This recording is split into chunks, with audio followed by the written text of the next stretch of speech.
For the test tubes, I rinse out the cuvette with distilled water each time just to make sure that any residual solution from the previous trial isn't left behind.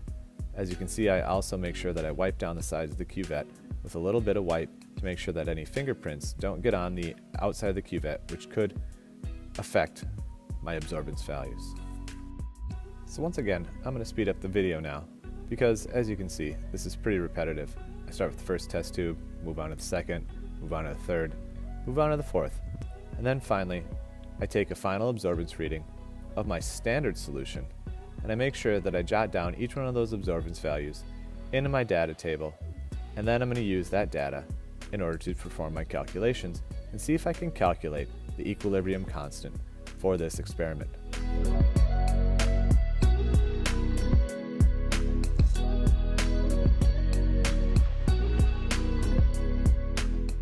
Here's a final look at my absorbance values that I collected for the 4 trials plus the standard in this experiment.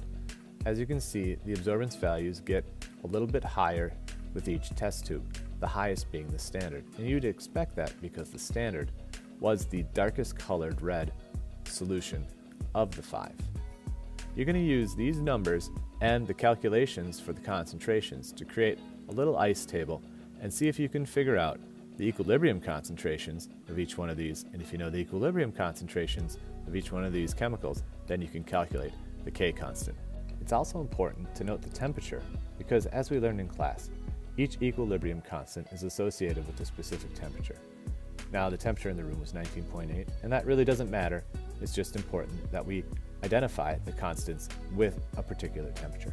Well, that takes care of this lab. I hope you enjoyed it. Thanks for watching.